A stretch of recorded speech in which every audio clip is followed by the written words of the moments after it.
Welcome back to the E-Lab podcast, man. Thursday night edition. I'm your host Mitch with my co-host Tevin. Hey, man, how you feeling? How you feeling coming back from your trip, man? Man, What's the temperature, I man? had I had to I had to stop. I had to stop with the OG Bun B. Get a trail burger while I was down there. And man, Houston keep Okay. it real trill, even with the football team, man. I mean, y'all seen it. I love the energy, man. Coach was like, "Yeah, we busted them, but we gave up 20 points. We we only give up less than 17, so we gotta." He said we gotta knock that down. I love that energy, man. And yeah, it was a fantastic trip, bro. Shout out to my big sis, Tierra P. She just graduated from HCC, so she's gonna finish up her bachelor's, University of Houston. So I had to go out there. It was her birthday on the 12th. I had to go show some support and got to end up watching the game, man. Okay. I'm actually supposed to be going to Houston for the holidays, so Hey, should. listen, not disappointed at all, bro. It was so warm down there, and then we had the snowstorm here. I was like, "Shh, Yeah, it's like I 70s can down there try to next week. figure it out. Fact, I can try to figure it fact, out for real." fact. You want to go ahead and get into college football? Yeah, let's talk some college, man. It's a big week for us this week. Okay. Already started. That's a fact. Football has started. I ain't gonna lie. I ain't watching none of them games. I was The like, this shit. Delaware game had a couple moments, bro, but it wasn't. We Mhm. ain't missing it. I mean, that's two teams that just made eligibility, 6-6, both teams. So Facts. and So, Delaware just became FBS, I think, this season. So shout out to them though. you got on here, man. Is the Heisman Trophy overrated right now? We gotta go against the grain, bro. I'm gonna say the Heisman Trophy's overrated right now, bro. Uh, Honestly, I don't think it's about who the best player in college football is. It's about what's the best story, right? And this year, we didn't have the super fantastic, phenomenal stories for the most part, but there was a lot of great players. I mean, there was a lot of arguments. Literally, our Heisman winner, and shout out to Fernando Mendoza. I know it seems like we've been hating on him on the show, but he's having a great year, y'all. Like he's overachieving. We are happy for him, but we're just trying to figure out what's the measurement with this Heisman. Like what? How do you really earn this? Because when we look at the Heisman greats, you got your Manziels, you got your Cam Newtons. Those are phenomenal stories, right? But even when you go to let's go to Devontae Smitty. I wouldn't say he necessarily had a phenomenal story, but he had a dominating performance, right? So when we're looking at these numbers and looking at the performance, we're trying to figure out what do y'all want? Now, me, I obviously, if y'all watched last week, or actually it was Sunday, I jumped on Sunday. I pretty much said that Indiana had the most prestige as far as the storyline because they beat Goliath. They beat Goliath. I mean, they was David versus Goliath. They had the undefeated season. Obviously, the face outside of Kurt, the coach Signetti, is Mendoza. So it was easy to give him, the Heisman. Some people could argue, what's it, Surratt? They got two receivers. I think it's Surratt. Mhm. I don't know how to Mhm. pronounce his name, but one of the receivers was really balling, and Cooper was doing his thing too. And even the running backs like Black, they were doing their things. But I just obviously y'all know this league, not even just the league and college football is built around the quarterback. That's the leader of the team. So I think it's easy to give it to him as far as the Heisman, but it's just an overrated award. With this new system we have, we got to figure out a way to kind of motivate these kids and incentivize them because these awards, it seems like it's a political award, man. It's basically who the voters like the most and not really the performance on the field. Okay. It could just be a down year, like That too. because we just had Jaden Daniels a couple years ago, so it's like it could be a down. And Ashton Genty hooped. to like last year. So it could just be a down year, but it's a really bad. It's like it wasn't a slight like fall off. It was like a tremendous fall off from what the shit that Ashton Jeanty was doing was crazy. No, for sure. Like this year, like if it wasn't for Travis Hunter, like if he would, even if Travis Hunter didn't play, he would have won. But if he was going to a different school, I feel like even if he went, like if he was doing that at Alabama, he might have won that over Travis Hunter, possibly. I think it was because he was at Boise State for sure. Now he probably won't have them stats, but it's like right. But if he did at Alabama, Mitch, crazy. So it might just be a down year, like I said on Sunday Spot. Like it's the worst since Eric Crouch. That was 25 years ago. 25 years ago. So it could just be a down year, but it just makes it look real bad, especially with all the money that's out there in the public's eyes. So it's like it could just be, like I said, we talked about it. It's Indiana, you know. If Indiana has somebody for Heisman, it could just be one of them fluky seasons, or it could be this could be the next norm coming in. So you just never know. But since we talked about quarterbacks, you have other transfers, man. There's a couple QBs that already put their name in the portal. They can't. I think they can't actually do anything until like January 2nd or something like that. But there's a few quarterbacks that names already in there. You got Nebraska with the Patrick Mahomes 2.0 wannabe look-alike. You got Lagway at Florida. You got Sorsby at Cincinnati. It's not like the polarizing, but they're like they're pretty good. Like they could make a name for themselves somewhere else. What's your thoughts on it, man? Man, right now for me, bro, I got 3 top interesting transfers this year, man. I want to see where Boo Carter from Tennessee goes. Mm-hmm. That whole situation is still weird to me. I'd love to know more about what's going on with Boo. But he's one of the top defensive players in the game. He gets a lot of love and recognition, obviously, from the analysts in the college football sports world. But even if you play the college football game, like he's one of the top players on the game too. So this is a big time player. And he's leaving a big-time program. I mean, it's Tennessee, SEC. So it's like, where do you go from there? Anybody's obviously going to want him, and probably a lot of people are going to try to pay him. But that's my number one. That's what I'm very interested in seeing where he's going. Number 2, I got to go with my guy Ryan, man. We're hearing a lot of rumors. I don't think it's official yet, but pretty much everything is pointing to Ryan's gone, obviously, from Alabama. As y'all spoke on the panel many a times, y'all were not, intrigued or satisfied with his performance this year at all. Obviously, he did not meet the standard that was set for him for this season. And maybe we'll find out if he goes somewhere else. Was it him for real, or was it really just, the board kind of moving on with his own guys and going a different direction? So I'm real interested to see, where that goes. And then number 3 for me, I say it's going to be DJ Lagway. DJ Lagway, he's got a lot of hype behind him. He was supposed to really kind of turn around Florida, right, and get them going. That never really happened. I don't put all that on him. I was not sold by the head coach, who's no longer there anymore.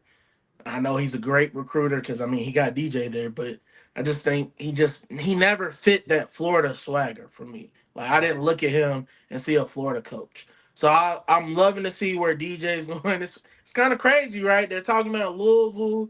I've heard some rumors of UK. We're going to see. I think with DJ, man, and I ain't even putting this on. I don't know DJ at all. Know nothing about him.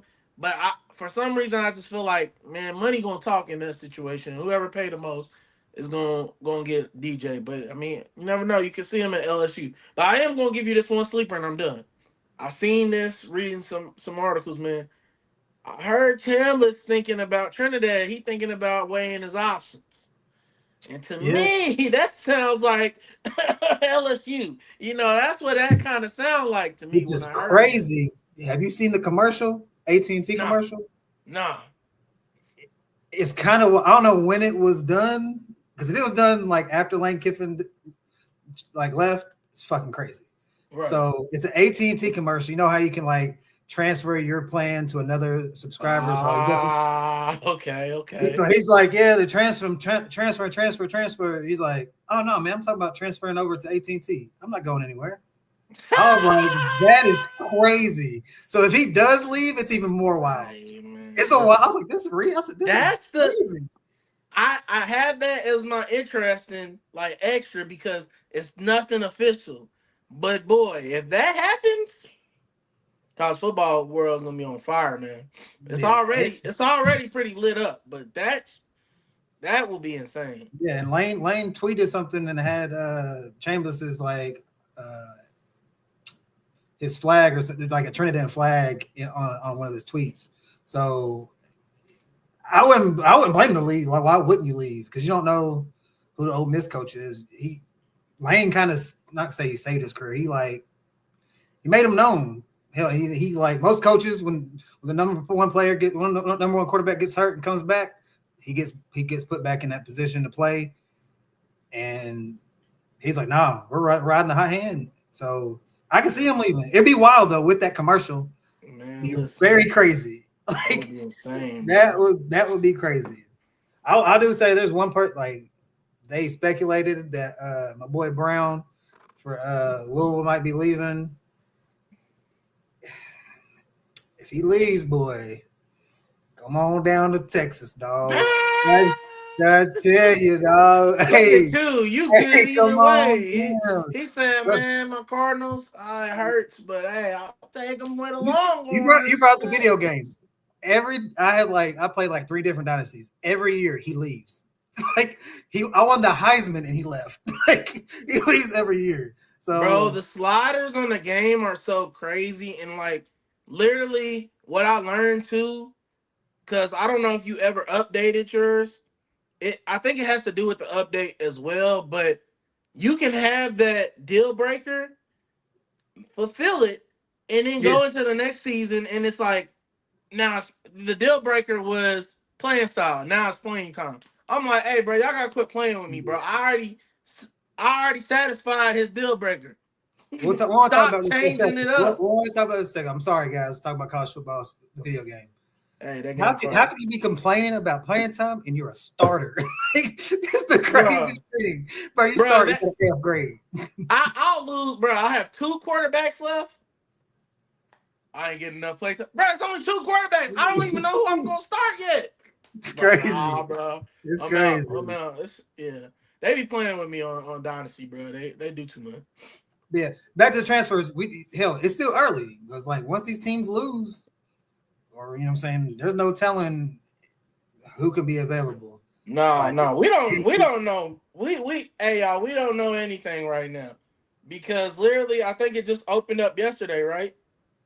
It's been, you can like announce that you're entering the transfer portal, but you can't like go nowhere else yet. It's about to either open up tonight or yesterday or something. It's a team day. I just remember it's supposed to open like on one of the teams. But like Mitch just said, y'all, we better have a lot of games this weekend. Especially we got 4 playoff games. What happens in these playoff games could determine a lot. Mm-hmm. Especially if we get an upset, y'all. So y'all gotta really stay locked in and stay in tune, man. Tune. Let's go ahead and talk about them games, man. Where we starting at? Some of them might be breeze through them, but first up, James Madison versus Oregon at Oregon. I don't want to disrespect James Madison, bro, because they only lost to y'all and they played a good year. But at Oregon, Eugene, oh yeah, pack them up. They have out of there, bro. Like, and I ain't gonna lie to you, Mitch. I'd love to see them get an upset. I can't stand the coach over there. So that wouldn't hurt. He be talking that talk. Man, he be talking that talk, and he got a problem with Dion, so I don't rock with him. You know, he has spoke with Prime. He be cool. I might like him because he talks shit, but nah, you started with Prime. Now we ain't cool with you, B. But yeah, man, I'd love to see him get upset, but I ain't a fool. I'm not telling y'all to bet y'all money against Oregon at all. If you do that, do it at your own risk. But I'm gonna take Oregon 3 possessions.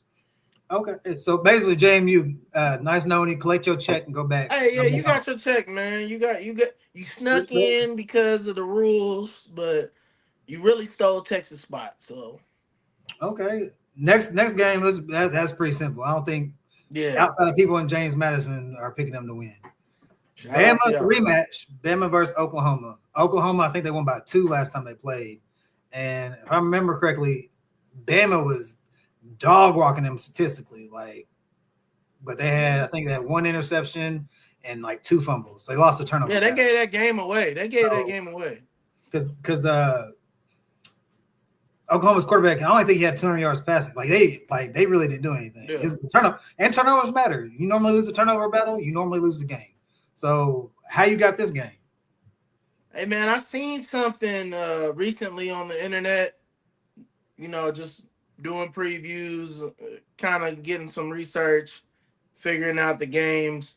There's a stat, man. It's been like 40 plus years since Bama's lost to somebody twice. So with that being said, the tide gonna keep rolling. I mean, I know if Austin watching us today, or he in the chat, he gonna talk his talk.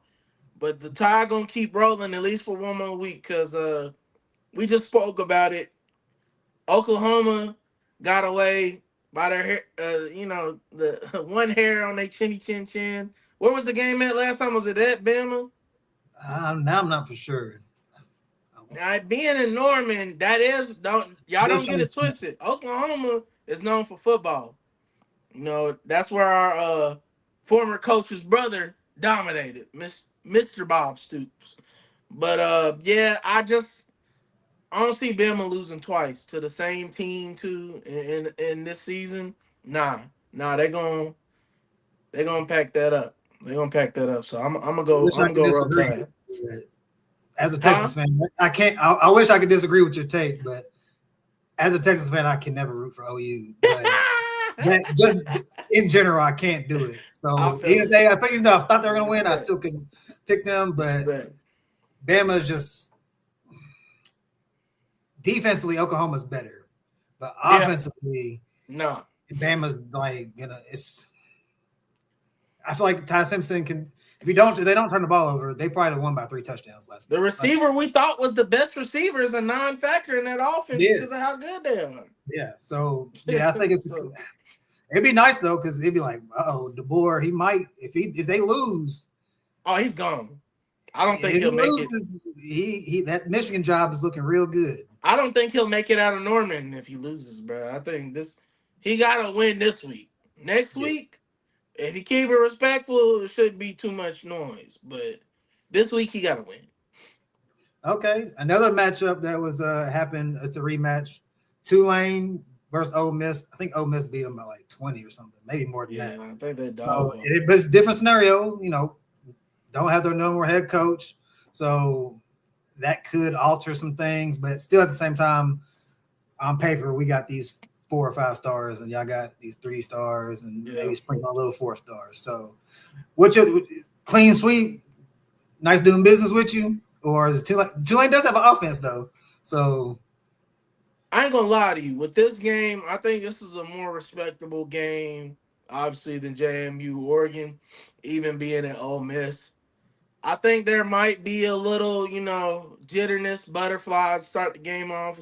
It's a different team. Obviously, people will say it's the same team. No, it's a different team without that coach because what he brings to the locker room is different from what the new coach is bringing to the locker room.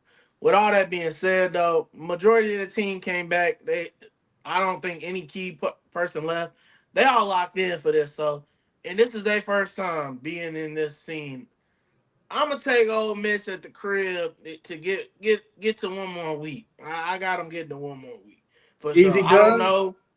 Yes, I got them with the dub. I don't know if it's going to keep going past next week, but I say they win this. I give them 10 points. I take a -9.5. Okay, once again, I can't disagree. It would be not. I wouldn't mind seeing it. It's tough though, because if one of these teams do upset, it makes it hard for us. But next year, it's gonna be like, well, shit, they did it, they made it. So we kind of need them to get destroyed.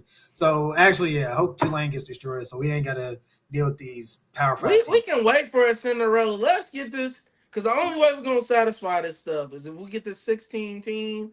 Let's get this 16 team, and then if y'all get a Cinderella to do crazy, it's fine because we'll have a system in set, and we ain't going past 16, y'all. Once we get to 16, it's locked.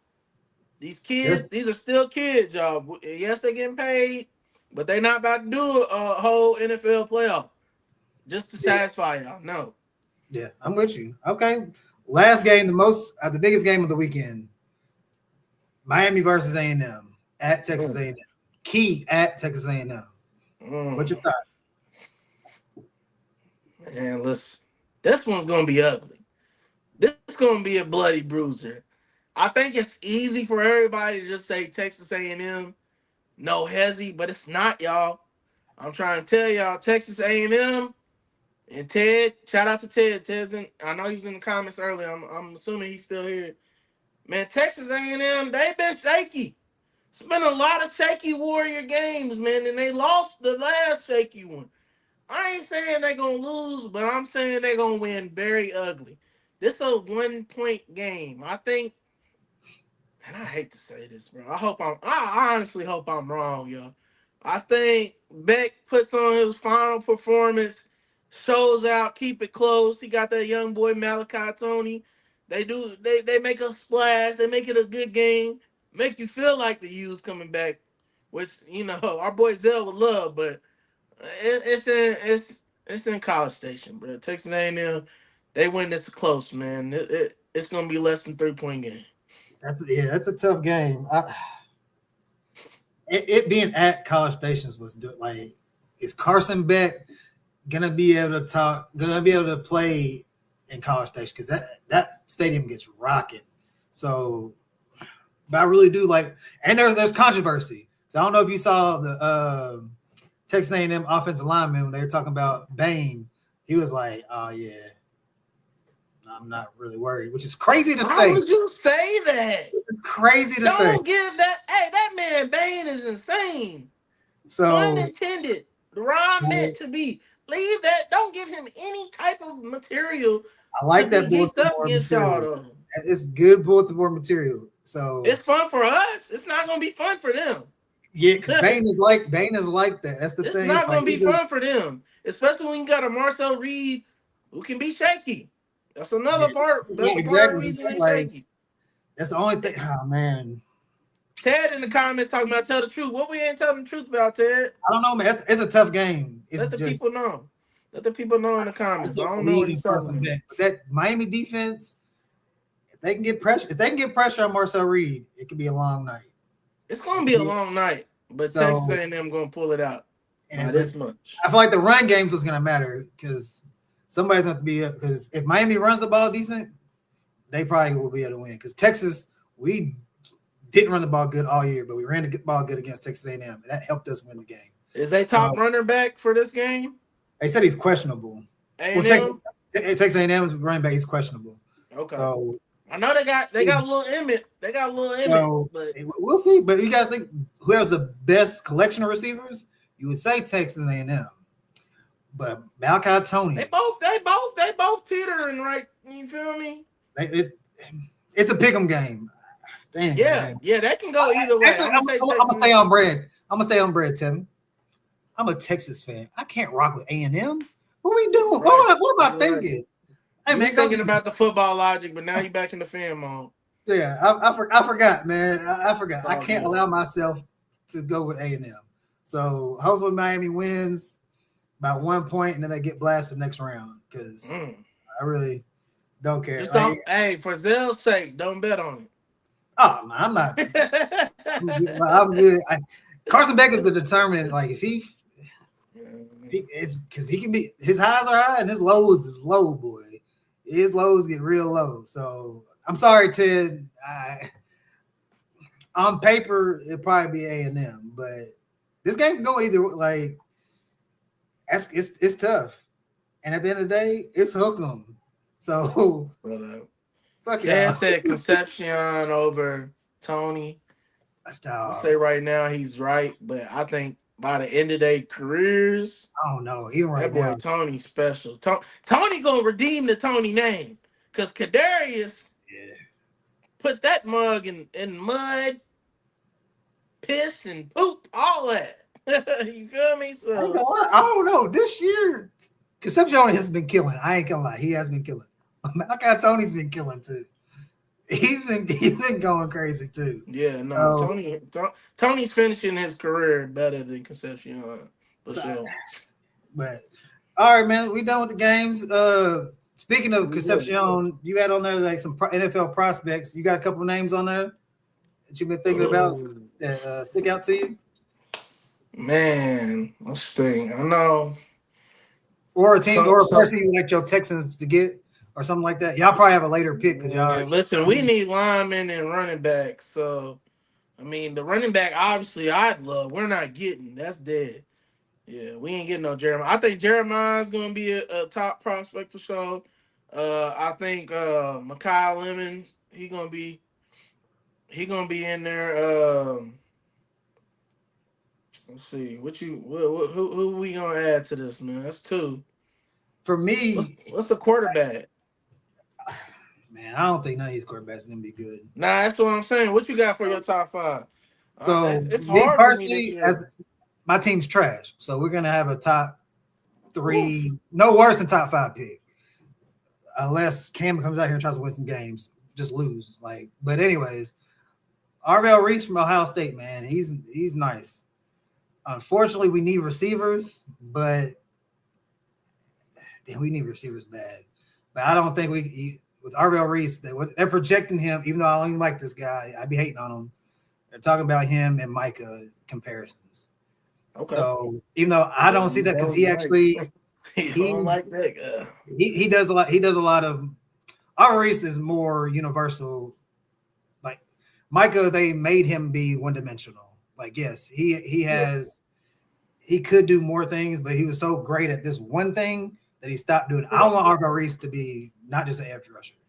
So because we need both. Our interior, our D line is fucking great. We need it. So I want to say RL Reese, Jordan Tyson. I've been liking him, man. I've been like hyping him up from Arizona State. They're talking about him going to the Giants, and you would like this: a three receiver, the trio of Malik Neighbors, your boy from UK, and Jordan Tyson. That would be nice. Yeah, to get that old man Slayton up out of there or use him as a four. So there's some good players, and you never know. So I'm gonna say this for Ted. I got something for them Chiefs, man. Hopefully y'all just lose out. Get Jeremiah Love. Tell Patrick to go ahead and sit out next year. There's gonna be a receiver for Ohio State coming out. Boy, I'm here for that. I'm here for that. Two we could have put on there too. Obviously, we just talked about them before on our last segment. Bain is obviously going to be top five for sure. This is this his last year, or is he a junior? That I don't know. I think this is his last year. So, and even if it ain't, he's gone. We know he's gone. Oh, yeah, no, he's gone. He's ready for the league. He'll be gone. Caleb Downs. They have him top 6 on ESPN. But I got him top 5. Caleb Downs, he's been him his whole career, for real. So I love to see him there. Man, looking at ESPN, they got Ty Simpson as the number 1 Q. I'm cool on this. Like, if you need a quarterback, good luck. He might. All the reports I heard, he was coming back to Bama, but Ty? But if he's projected top 5, then he's not coming back. Because I saw I heard Mendoza, and then Mendoza's 1, and then the Raiders were picking Dante Moore at 3. So they got Mendoza as the 4th best quarterback, 16 overall prospect. They got Ty as the number 7 overall prospect. They got Sellers as 12 overall, 3rd best, and then they got Dante Moore as the 2nd best, 11th. And I think, like you said, if it's true about Ty, maybe Dante leaves, but I heard Lenoris is coming back. Yeah, well, he announced that he was coming back, but okay, no, Dante's gone. He'll be off there. Dante's gone. Mendoza probably gets the number 1 spot if those all leave, because I mean he's by default next up, and then the Jets more than likely is getting number 1 pick. They have to get a quarterback. So Mendoza's gone. He just won the Heisman. Mendoza's gone. The Raiders is probably going to crazy? be 2, 3, or 4. They got to get a quarterback. What's So, crazy is if you need a quarterback, you're probably not getting it this year. And we know the Colts need a quarterback because they lost every quarterback this year. But what's even wild, Carson Beck could sneak into the first round. He was before he left Bama. I mean, Georgia. He was up there. So they got him as and if he makes a run, listen, they got him as the 6th best, and 3 of those we already questioned, and we said one's gone, Lenoris. So if you take away Dante Moore and Simpson, moves him to 3rd. Garrett Nussmeier before him. He's going to obviously get drafted. But Nussmeier fell off, and then Klubnik fell off. So a lot of people that were like projected to do good this year all fell off. To me, this the 3 to 4 years need development before you make them your starter draft. Because I mean, Mendoza probably the only one who might understand the playbook, and you can put him. Maybe Garrett in the right system. They got John Mateer at 7. Oh, that's nasty. That is nasty. Yeah. Real quick, I forgot to say this. I talked about Texas a few times.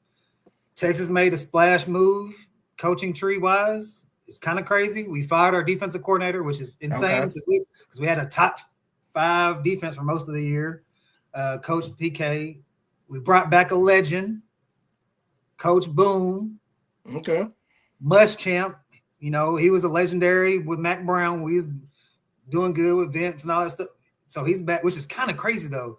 I hate it because Sark's basically saying, oh, man, like our defense was lacking. That's why we weren't doing good. No, the defense was good. What you're good at is offense was trash for most of the year. So you try to, like, granted, Muschamp is a great hire because he wasn't good as a head coach, but he's been good as a defensive coordinator. And hell, right now, before they got hired, he was at Georgia. So he's like co-defensive coordinator, DC for Georgia. So it's a great hire. Like, I think it's a Mac Brown thing because Mac Brown, after leaving North Carolina, he's came back to, Austin. I feel it's like an old booster move. Mm-hmm. I don't like it because it's a scapegoat for Sark. Because if you're fine, or when the reports came out, it was like, oh, Sark leaving for the NFL. This kind of makes it say there's some smoke around a little bit because you're firing. If nothing was wrong, you wouldn't be firing anybody. Right. Like, you're firing your defensive coordinator. Normally, like when a coach fires people, it's like, oh shit, I got to change some shit up to get people backing me again. So great hire. I love it. And he's a good recruiter. So that's the one thing about PK. Like, we lacked in transfer portal or getting defensive tackles, and that was like our weak spot on the defensive line. And you need that to play in the SEC. You need them big boys in the trenches. And we got good edge rushers, but the defensive tackles, we kind of lacked a little bit. So just want to get that out there real quick because, it's hook them all day. Great hire. But did you see who UK got for their DC? Nah. Jay Bateman from Texas A&M. So okay. He coming in. Hey, Willie boy, that boy Willie connected. Because he be making some calls. Everybody talking about UK ain't this, UK ain't that. You can't listen, man. Dudes leaving Texas A&M to come to us. Willie doing some things over there, man. And I heard we getting Kobe Smith as our running back coach. Okay. So I seen that on the news. It's a rumor right now, but he's at Arkansas. It's crazy. Stealing them Louisville boys, man. Getting them in the right colors, man. Hey, ain't never no good colors, blue boy. Right colors, man. So let's get to the NFL, man, real quick. Puka. Let's talk about your team since we brought them up. What's going on? Tell them what's going on. We'll get there. Okay. Puka Nakua, because I support the Rams. Matthew Stafford. So he was on a live stream with Aiden Ross and the Neon Kid. And I don't know what anti-Semitic gestures, but he did some type of like I guess doing this right here. I guess it's like greed or something. I guess Jewish people or something. Like, he had to come out and apologize for it. So that happens.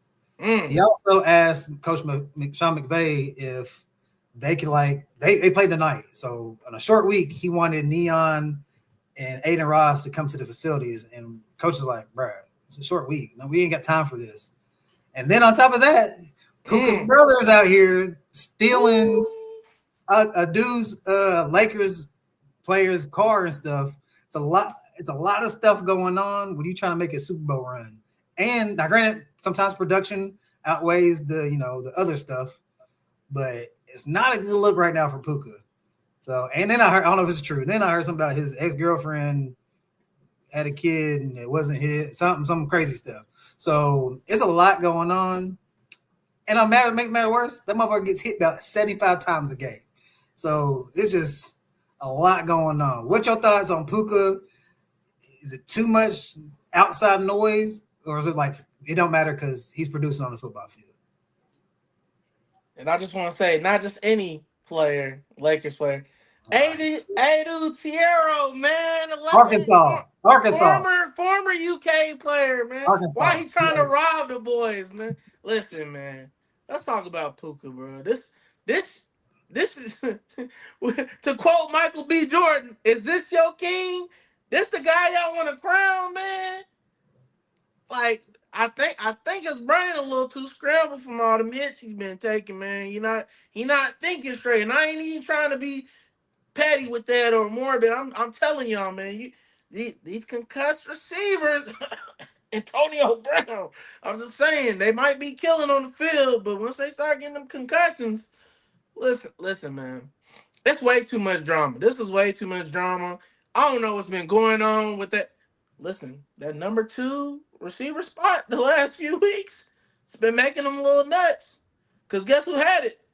Pickens. And then he started doing that BS, and now he ain't got it no more, man. I don't know what's going on with these kids, bro. To me, man, hanging with Aiden Ross and Neon, and I know they do numbers, them boys is lame as hell. So, like, you already not bringing good attention to yourself. Mm-hmm. The whole girlfriend situation, I never got the full 411 on that, but it sounded like bro was kind of giving lame energy with that too. So I'm just like, maybe dude might just really be lame and his business just leaking out into the streets. But he need to shut the noise up and lock in on football, because when you bring your personality out, you're looking like a real goofball right now. And I ain't even trying to take shots at you. I'm telling you what it looks like. It doesn't look good with all this BS, because who care about a Neon or Aiden? Like, bro, y'all are going against your division rival. You're both 11-3. And if you take an L tonight, you're not the number 1 team in the NFC anymore. Regardless of how much people want to crown you. Your vet and a great receiver is not playing. Your number 2, who questionable, he talked to me, but your number 2 is out. So all eyes are on you. The game plan is going to be focused on you too, on both sides, because they know where the ball going. So it's not a good look, man. The game starts in what? An hour? 2 hours? About an hour and some change. Yeah. That's not a good look, brother. I don't know what they got going on in LA sometimes. And look, I ain't even your brother out here stealing, man. Look, it sounds like you need to cut your friends off, cut your family off, quit messing with these ain't shit girls, man, and lock in, bro. Lock in. You need to call up. Do you think it's different it being in the NFL? Because, well, actually, I don't know. It's just because even the NFL players, because PS2 and the boy from the Lions, they got a podcast, and the Amon-Ra St. Brown them got a podcast. So is it just the way he's doing it? Is that it? Because yes, the streaming thing isn't like everybody's doing it, but it's just who he's talking to. Because think about Micah. That's what y'all get on Micah, right? Y'all ain't never said nothing about Amon-Ra and his brother. But Amon-Ra is locked in. I don't think he's ever really took a shot at any of his teammates, or it felt like he was taking a shot at any of his teammates or trying to boost somebody else up. People gotta realize we're potting right now. You got eyes on you once you get to a certain level. So everything you say and do is being monitored by people you wouldn't even think. So when you say things, if you're not going to stand on that with 10 toes, if you got to run it back after you say it, don't say it. Man, it might just be an LA thing, man, because LA. The Rams could be like it's a bad comparison, but it's true because they're both in LA. The Lakers, Showtime, he's in LA, Hollywood. football players, most people don't know their faces. So to get your face out there, to get notoriety, popularity, who are you gonna go to? It ain't Kai in them because he's on the East Coast. The West Coast version of Kai is Aiden Rouse and the Neon Kid. So it could be that it's just a bad look. Hey, he could have went to no jumper, so I guess it's not that bad. Yeah, it could be worse. So okay, dude. I gotta look, try.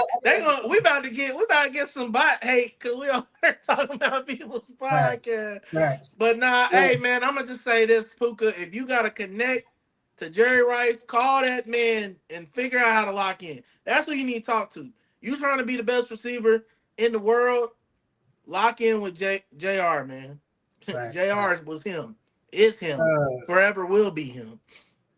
Did you see Joe Burrow comment basically saying that he sees himself playing with the Bengals next year, but he's had thoughts about his future and playing with other teams. First, your thoughts on that, and then I'm gonna give you a trade scenario and see what you think. I think a lot of it has to do with the poorly developed roster by management, for real. Terrible but bro, I honestly, and I'm gonna make a clip. I gotta post this. I honestly think Joe Burrow makes bad decisions under pressure. I went to the Texans game, y'all. I watched Jacoby Brissett. Every time he was about to get dared, he threw the ball at the ground towards the lineman's feet. That's what you're supposed to do when you're playing quarterback. Joe Burrow does not do that. He tries to extend the plays. Mitch watches more games than me. He'll tell you. He doesn't do that. And that's most of the time why he gets sacked.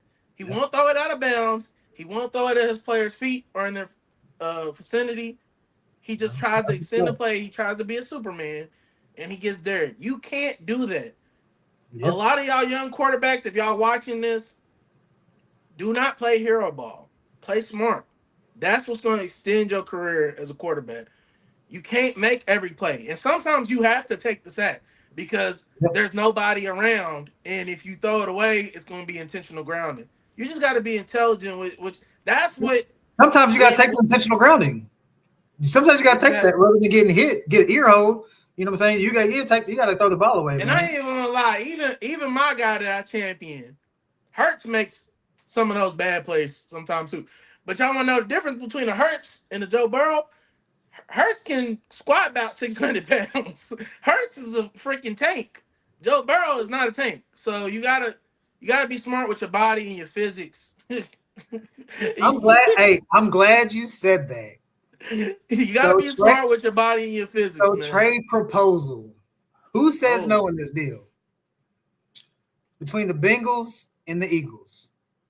The Bengals, they get Jalen Hurts, Cooper DeJean, one of the white greats at DB, the 2026 first round pick, and 2027 first round pick. The Eagles, they get Joe Burrow. This is probably not going to happen, but since you champion Jalen Hurts. Man, I ain't going to lie to you, bro. Joe Burrow don't want that. He thinks he does, but he don't want. And I know you're making the face confused. This is crazy. Guess what's going to happen? Oh, Jalen gonna go take that Bengals team to where? They're gonna get a Super Bowl, bro. They're gonna win a Super Bowl. I'm gonna say it right now, and I'm gonna tell you why, bro. I'm gonna tell you why. Now I know it's easy to be like, man, Chase ain't gonna be happy, y'all. Ooh. Hey, Chase can catch the ball wherever you put that ball in. And you admit Arthur Warren and Chase are not the same. At all. So he's not gonna be complaining. And he just, I feel like when you at a certain level, you don't gotta complain because you know you that.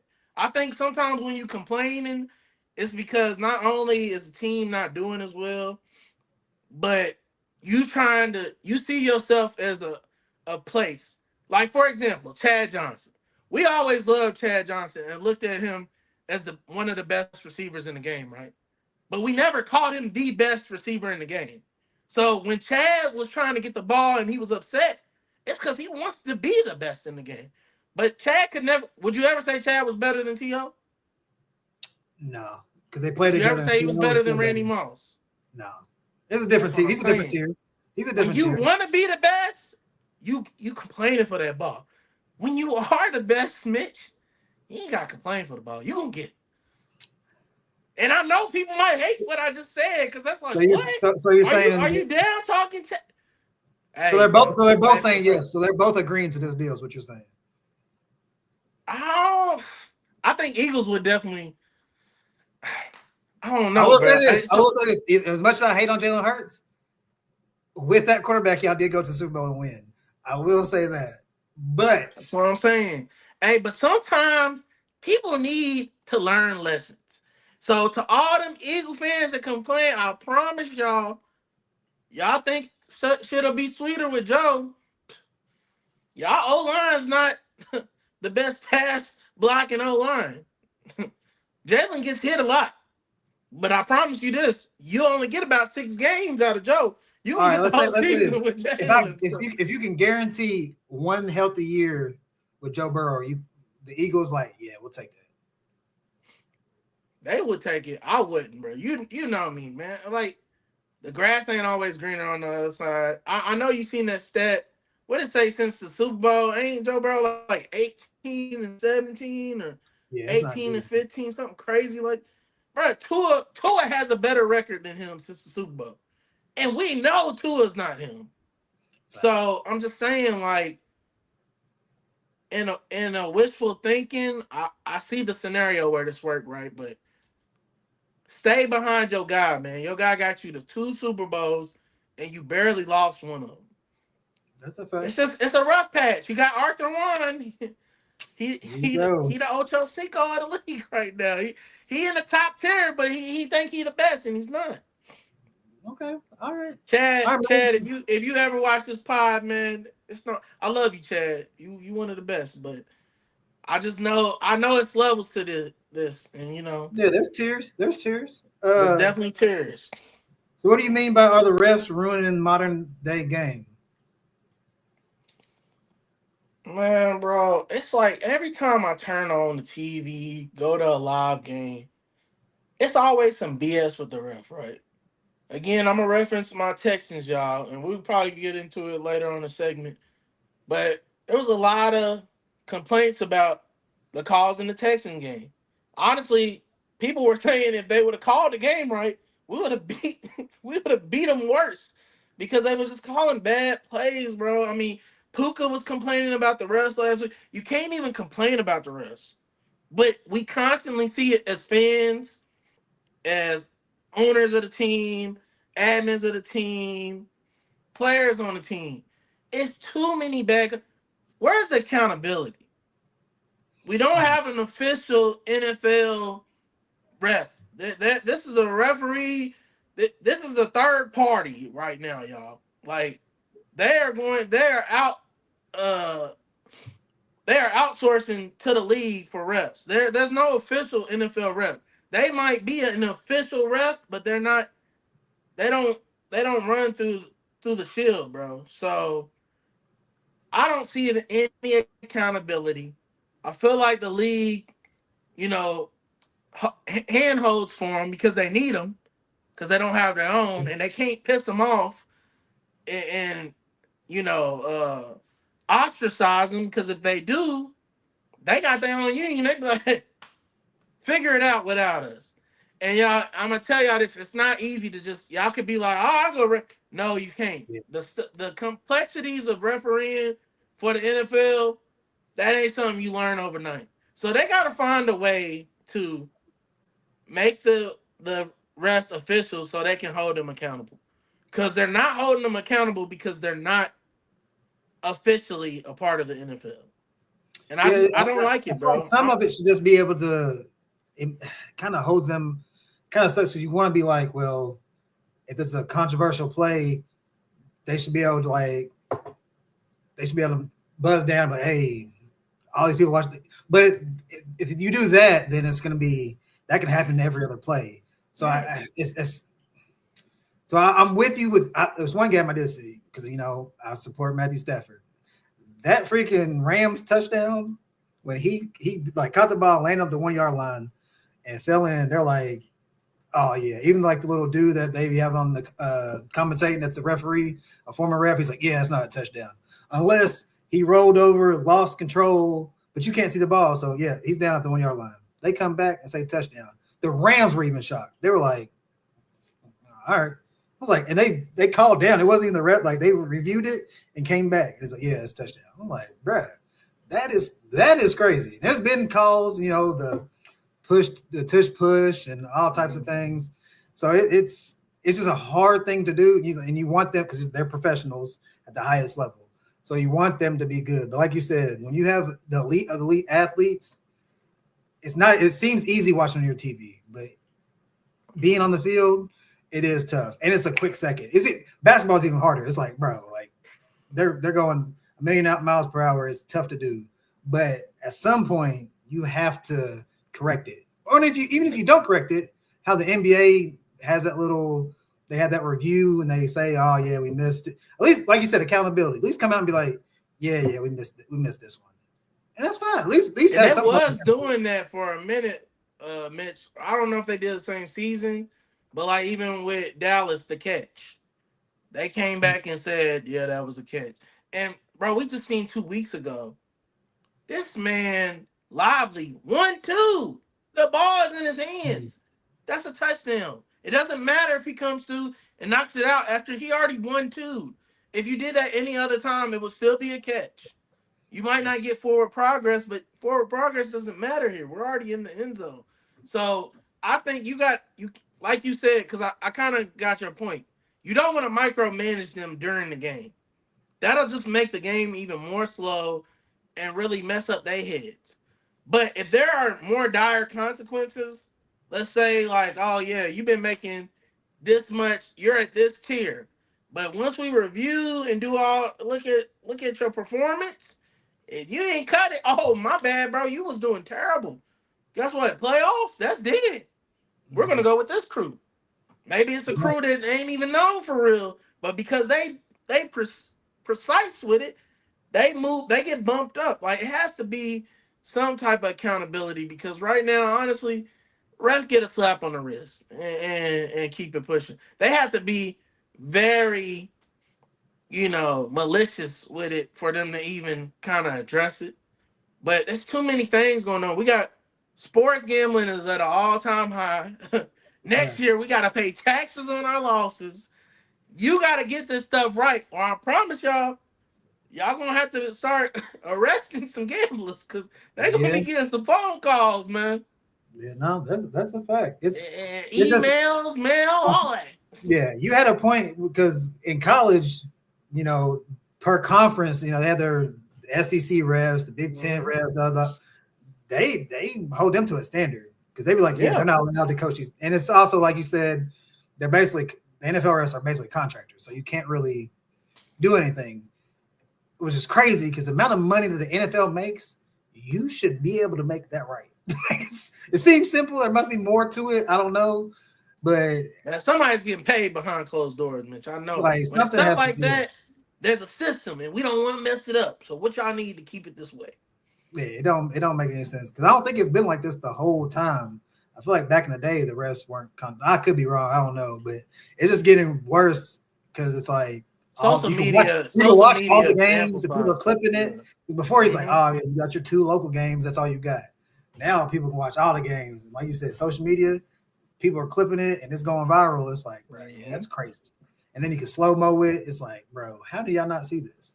The only changes you could make, because some plays you cannot challenge. Besides like holding, like offensive holding or something, I don't think you should be able to challenge that. But make more things challengeable. That could possibly, because everything they make the play and it's like, oh, it's not reviewable. It's like, bro, you should be able to review this. And now they got the whole little, if it's like measurement, they go to like they go to the monitor, like little AI stuff tells them if it's a first down. So if y'all can do that, you should be able to change some other things. So, but I digress, man. You got another Cam Moore, man. He said he wants to be involved in the head coaching search for the Tennessee Titans. And you, to be honest, man, tell me what's up. It sucks because our organization, our owner, they just don't make the right moves. Mm-hmm. So the quarterback should be involved in that, especially because nowadays you want to have a for the most part, you want to have an offensive-minded coach. Right. Actual coach, not an offensive coordinator that never called plays like we just had. Our previous coach was offensive coordinator for the Bengals. He don't call the plays. The head coach does. It's like getting the offensive coordinator for the Chiefs. Andy Reid calls the plays. Eric Bieniemy, it sounds good because they had a great offense. He wasn't calling the plays. So that's why, and he was also crazy to the players. Didn't work. So simple and short, yes, he should be involved. Will they, with our organization, our owner? I don't know, because they fired Mike Vrabel and he should never have been fired. So there's no telling. So, and I only know who the people that they had as a candidate. I really didn't like any of them. I'd rather a college coach come up than Mike McCarthy and all these people. So I don't know. It's tough because he's had some locker room issues. I don't know if you saw it after they won a couple weeks ago. He was like, "Yeah, man, I really don't care. We still have a lot to improve on." Da da da. And I guess they got on the team plane, and one of the vets was like, "Nah, man, it's hard to win this league. Cherish this win." So it made it like a whole, your quarterback's supposed to be your leader, and it's like there's turmoil in the locker room. So I don't know if that could play a part in it. And Cam's like there's a lot going on right now, and you're trash, so it don't make it any better. But if you draft a quarterback number one, you should want his input. If you don't, it's like, what are you doing? So you kind of have to. And you don't have. If we had elite defense, you can go either way. Vrabel was a defensive-minded coach, and that's been the best since early years of Jeff Fisher. So we'll see. But yes, your franchise player should be involved. So it's like people always complain about LeBron, and LeBron says he has nothing to do with it. Bro, you have a little bit to do with it. There's no way you're just held out of everything. So yeah, he should be. Any quarterback should be, unless you're a defensive-minded team. And then I say like the middle linebacker or something should be. Whoever the star player is should have, or not a star player, because some star players aren't the leaders. Whoever the leader is on your team should have some type of say in it. So, yeah. Simple. Let me say this, Mitch, and I appreciate your takes. Man, big Shador fan here. This season has showed me why Cam Ward was the number one pick. And I love Shador. I think Shador definitely got done dirty a lot this season. But Cam, y'all, he's got leadership. He's got accountability. He ain't going for no BS. That vet complaining, "Oh, it's hard to win it." Bro, you have that mindset because you're a loser. Cam ain't coming in here as a loser. He knows they're losing right now, but he sees the bigger picture. Okay? That honestly, if I got on there as a coach, once I talk to Kim, like I'm doing what Jimmy Johnson did with Playmaker, Michael Irvin. Who's the ones we need to, who's the guys and who's not? Let me know, because I don't want no vet in my locker room like that. Because you should be big up in the young bull that he's already there mentally. This is not good enough. Because guess what? At the end of the day, y'all, not only should it be not good enough for you competitively wise, but you got paying fans. It's not cheap to go to these games. Especially to go to Nissan. Is it still Nissan Stadium? I think so. They're about to get to go to Nissan Stadium that's outside and it's very cold during this time of the year. These are determined, hard-working fans that's spending their bread to be out there. They don't want to see your bum ass lose. So he understands the ultimate goal. And man, hey, that toughness, bro. When he stiff armed that Browns player a couple, I was like, bro, I still think Shador is a better passer than him. But I think when it comes to like just the under pressure intangibles, and when it comes to that leadership, I don't even think Shador is a bad leader, right? I think that because of the route that Cam took, I think he's a little more respected in most locker rooms because he's that blue chip. He's that blue chip guy. He's a blue collar guy where, with Shador. He seems humble. So at Yeah, least the perception humble. If Cam exactly. Ward got complained about by his teammate, if Shador did that, they would have been like, "Yeah, man, he's humbled." So Shador is just more because his daddy. You know what I'm saying? They hate that part That's of what, it. and I think If Shador he is had a Cam great leader, Ward, but I think like yeah, you just said, that mind goes there first. Like, oh, you here because you're daddy, and you can't say that about Cam. So I think that makes him the option to kind of promote, right? I think that's what makes it tougher with the Shador side, and that's why you needed the right organization to back him because you know what comes with everything that comes with Shador. So I've just loved to see Cam this year, man. Y'all obviously we know y'all been atrocious, but y'all had your moments, and it's there's hard to been a lot watch. of y'all almost beat us. No, we've been There's been close a and lot like of there's been a we lot of close moments and where y'all was then this yeah, close. yeah. So So I see a lot of promise there, man. Shout out to Cam Ward. Keep doing the things you're doing. Whoever the vet was that said that, bro, stop being a loser, bro. Like, I'm pretty sure Mitch is a Titans fan. He don't want to hear that BS. yeah, I don't care. I like Cam saying nah, bro. We got. I like. I understand. I've never played in the NFL, but Right. I played on a terrible team before in high school, freshman year of basketball, and we were trash. I hate losing. One win Well, is like, oh yeah, bro. We just lost our last 8. Like I don't care about this. Like I like, and it didn't say in a negative way. He's like, we got a lot to improve on. Yeah, we won, yes. but I'm not All gonna my say yeah we central won. teams Like was yeah, all my central teams, we were middle of the pack, Kentucky, always top in 3A, right? But I've been on one bad team. When I was in Little League, I was on the Fern Creek B team. We won our scrimmage, and we never won a game the rest of that season. That is the worst feel, and that's Little League. I know y'all like Little League. I'm a competitor, y'all. To not win a game a whole season, that's tough. that's demoralizing. And don't So, mind you, they beat the Browns, yeah, so it's it's not not like really, and they honestly should they have should have lost. lost. They should have lost. Yeah. And Like, yeah, y'all like, well, shouldn't it be good? No, because the Browns suck. So if you're yeah, not better than the Browns for real, you barely win. yeah. It's not something to be And the other too. win was against the Yay! Cardinals when the Cardinals blew the game. Y'all should have lost that game. So it's nothing to really be proud of. It's like if you showed like even the Browns, we didn't even really play good at all. Like we played bad again. So like if you put good tape out there, I'm like, okay, yeah, there's positives. Yeah. But if you play bad and you just so happen to win, bruh, no, we played trash. We lost to the Browns. Every Well, team we we went just and we beat the named, Browns. Mitch is getting a top 10 pick this year, if Oh not top five. So yeah. 2026, y'all. I mean, the year is pretty much over, but 2026. So yeah, Speaking of man. quarterbacks, man, has Tua played his last game as a starter without injury? Like going into a season, yeah, he's our clear number one starting quarterback. He's recently been benched for my boy Quinn Ewers. The Texans with that. What can I say? We everywhere, baby. Yeah, Is yeah. it his last game?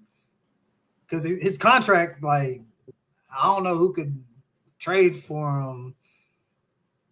I don't know if it's his last NFL game ever, but I think it's his last NFL game starting for a while if he gets another chance. I don't think you see him as a starter next season. I don't know where he can go where he's a absolute starter. I think he's definitely got to embrace the possibility of being a backup or retiring. I personally would rather him retire. I don't want to see him get injured one more time because honestly, when he gets hurt, it is frightening. I don't want to see that anymore. So I'd rather him retire if he's not going to embrace the backup. But if he is going to embrace some backup, that's where it's Okay. looking like But it's you can going to collect go that next. check, Go ahead and Yeah, collect that no, the check. check will still be nice, and he already made some real good money, so he's not hurting. But yeah, I mean, what's crazy is Miami got great pieces on it. They lost Tyreek, and they still got an explosive They went on like a offense, but six-game win streak or something. he's the problem. He's just not making good decisions. He's not making good decisions, and that's why for me, I don't even think I'd want him as a backup. He'd be an emergency quarterback in my. Yeah. No, I'd rather go. I'd rather go to CFL or somewhere else, bro. I Yeah. personally wouldn't have two on my team. I just think I think obviously he had talent and he had promise at one point. I think those injuries, man, they just added up.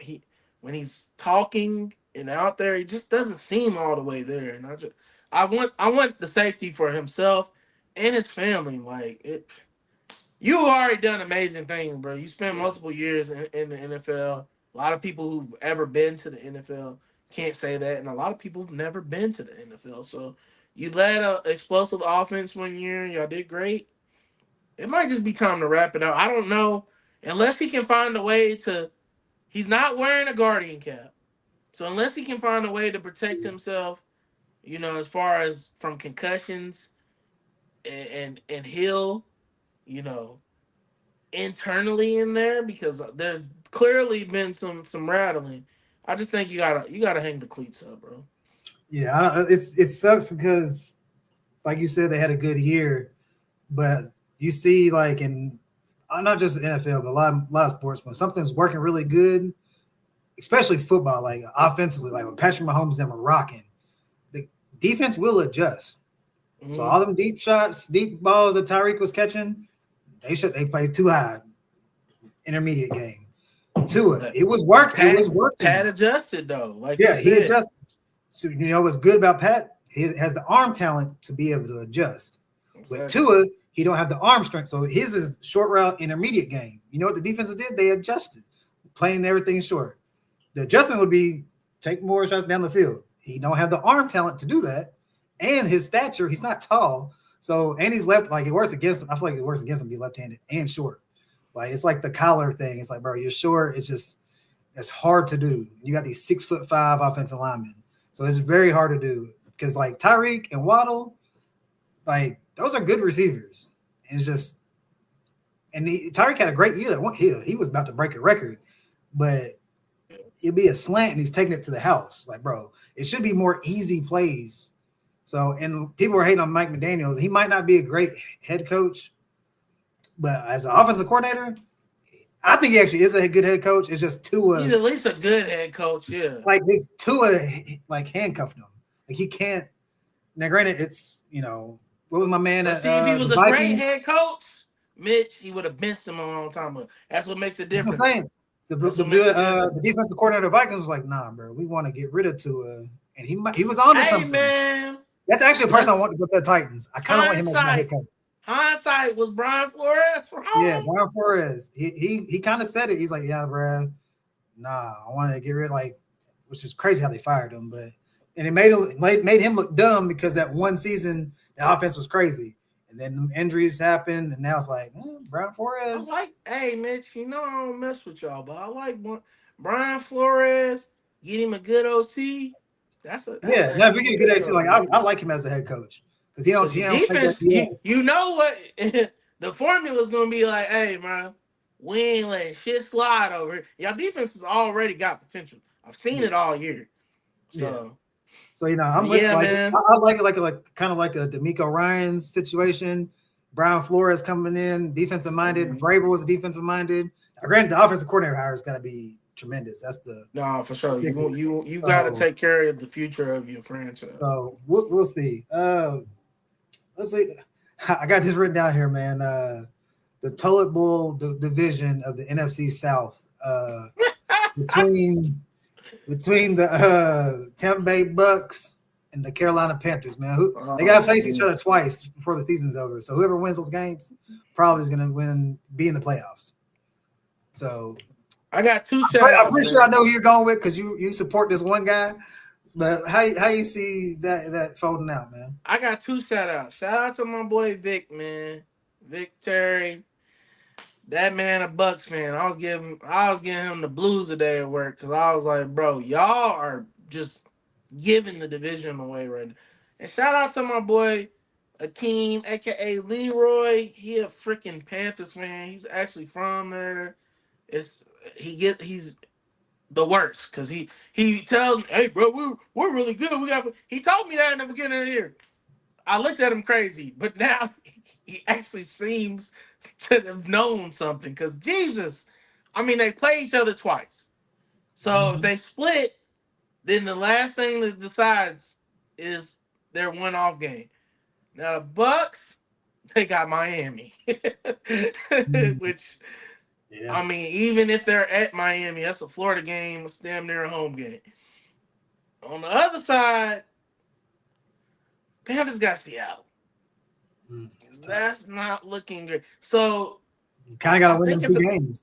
if the Panthers don't win the two rivalry games, it's over. I think it goes to the Bucks. But I'm not high on the Bucks, bro. Even with my guy, now that you mentioned it, Mr. Mike E, which he came back and did what he does, and was pissed because he did all that for what? He said came back for what? Because y'all can't even cash on it. We can't beat the damn Falcons. Yes. Shout out to my another homie of mine, Bandy, very loyal. ATLian, you know, he loves his damn Falcons. They're terrible, but he loves them. So yeah, man. I don't know, bro. It's a split for me. It's a toss up. It go either way. If Panthers don't win these two games though, for the division, I think it's the Bucks. But hey, you never know. The Bucks might mess around and lose to the damn Miami Dolphins because they couldn't beat the damn Falcons. So I don't know where to go with this, Mitch. What you thinking, bro? Well, from selfishly, I want the Panthers to do good, especially this weekend right here, because I got my boy Rico on my fantasy team, so I need him to do work. Oh yeah. So I like on paper the Bucks should be better. But a lot of injuries have hurt them a lot, obviously, especially defensively. They got everybody back now, though. Yeah, but the running backs are coming back for the Bucks, so it's like, okay, it's just he was back last week, so he should be good this week, right? His defense was just messing up out there. But had your boy. It'd be a good story. It'd be a good story for the Panthers because they were like the laughing stock of the league just last year. So it would be a good, like, all right, you know, Bryce Young, he's not the best. Stock to begin the year too. Yeah, so but they did just lose to the Saints. And shout out my boy Tyler Shuck. They were hating on you in the draft process. Hey. He's been actually playing all right. Did you hear that song? Yeah. We getting showed tonight. I ain't gonna lie, bro. I don't like Wolves, but that's hard. I ain't gonna lie. That's hard. They took that gunner. But playoff wise, we'd rather see the Bucks in the play. Now, they're probably either whoever gets up is probably gonna get destroyed. But you'd rather see the Bucks because of name and Godwin's back. So hopefully now I'm going for the Panthers, man. But the Bucks should. And the Panthers defense, they have a lot of highs and lows. They have good players on defense, but they just be messing up. I'm like, bro, what are y'all doing? Against the Saints, they couldn't stop Olave on that last. I'm like, bro, what are y'all like? They couldn't get no pass rush. It was just bad. I was like, oh man, y'all about to lose to the damn Saints, and then they lost. So, but regardless, whoever wins that, probably they're nice knowing you. Hey, get y'all's playoff check. Y'all out of here. So, all right, man. What we got next, man? Let's see here. Oh, time for you. I guess there's been a title, a tag put on the Houston Texans. That's crazy. No, that's a pause. Their slogan is a pause. The keep pounding is a pause, but that is their saying for the Panthers. Who says that? Pound? What? When did that become their phrase? Yeah, that's a crazy pause. That's their thing though. That's facts because they have it on a shirt that's like shirts made. But so the Texans, man, they're getting these titles as a dirty playing team. You would like to elaborate on that a little bit? Who said that? I don't know. The only person I heard say it is one person. Who's that? Gannon. And you know what? That sounds like a frustrated NFL head coach to me because his team is ass and his seat is on fire right now. But I'm like, where is it? I have not heard. Have you heard that all year? Now, the only person that they could say that about is Al Jair because he's gotten some like questionable because he's on the Titans, which another player we should not let leave. Okay, but he plays right on the whistle, a little bit beyond the whistle, questionable stuff. But besides that, not really. It's just them motherfuckers out there hitting, boy. Hey, it sounds like a lot of crying to me, Mitch. I think people ain't used to this type of physical defense. It's been a while, and the refs they're doing it clean enough to the refs. Refs is letting it go, so now they upset because they're everybody's used to getting every call. It's been really powder puff out there, 2-hand touchy, and now they done ran into one of the realest defenses in history, and it's getting ugly for a lot of guys. But it's like, hey man, figure it out. I mean, they put up 20, regardless of how I feel. Trey McBride was going. Hey, bro, every time I watched it, You said it. listen, bro, I was yelling out. I'm not too far away from the bench. I said, hey, y'all, just focus on Trey. Don't worry about nobody else, because this man's going insane. Trey McBride was cold with Kyler, but having Jacoby Brissett elevated him, like, because he was getting the receptions and the yards, just wasn't getting the touchdowns. Because Kyler, dog, it's always a back shoulder throw or something. It's like, bro, just throw him the rock. He's gonna. And if they can get a good ass rookie that develops, that's gonna be their go-to anyway, man. Listen, I can't call him elite yet, but McBride's getting to that elite conversation with these last couple of seasons. I know Zell was talking about how he don't got an All-Pro. He's got an All-Pro this year. No, he's the best tight end in the game this year. I don't care if he has All-Pro first team. He's the best tight end in the league, and he's not now. He's not one-dimensional. Right now, he blocks right now, too. for sure. He blocks too. Like I don't know where this dirty tag coming from. I really think they should fine Jonathan Gannon for trying to put smut on our name. But hey, I don't know. If you get a chance, I'm gonna send you the clip. They asked D'Amico, what's your thoughts on him? He could have lit him up, really defending his team. He said, hey man, we play clean, hard-nosed football and play through the game. He didn't even take you feel me? When they went low, he kept it high. And shout out to D'Amico, because he better than me. Because I would tell that man to kiss my ass. Because don't be trying to put smut on my team because your team is ass, bro. Like, don't do that. They was even talking about how we should have beat y'all by more. So stop it. Yeah. What'd you say? Even if they are dirty, them playing dirty is. How much does that factor in the final score? Is it 7 points, 14? How much does that factor into them tackling, Mitch? Yeah, how much does that factor into Jahar Jordan having a franchise game? Shout out Louisville, dog. Shout out Louisville. Y'all don't do no. Hey, that boy's the starter. I love you, Woody. You still gonna get touches, but Jahar's the starter moving forward. Yeah, he instantly really came in and made a difference instantly. Yeah. So it's you could just and bro, if you watch the game, what you did, you could tell the difference in him running compared to Woody. And I think Woody, a lot of his was that he's been getting too many carries the past few weeks because we ain't got nobody else to really run, especially with Chubbs not being the same and being hurt. But I think Woody just got to get that secondary role is better for him. I think that lets him do a lot of. But shout out to Woody though, because. I got that highlight too. Hey, y'all check my TikTok at Tez Takes. It's doing numbers right now. It boosted up. I got that play where I thought it was a trick play for real, but it was just a bad snap. Woody caught that John and jumped into the end zone. It was clean, man. It was clean. So shout out to Woody for the awareness. That's a fact. Now I would understand if like y'all had a player like Brian Cushing on y'all's team or something, the old Texans, like he was. Like he's all HGA stuff. I love Brian Cushing.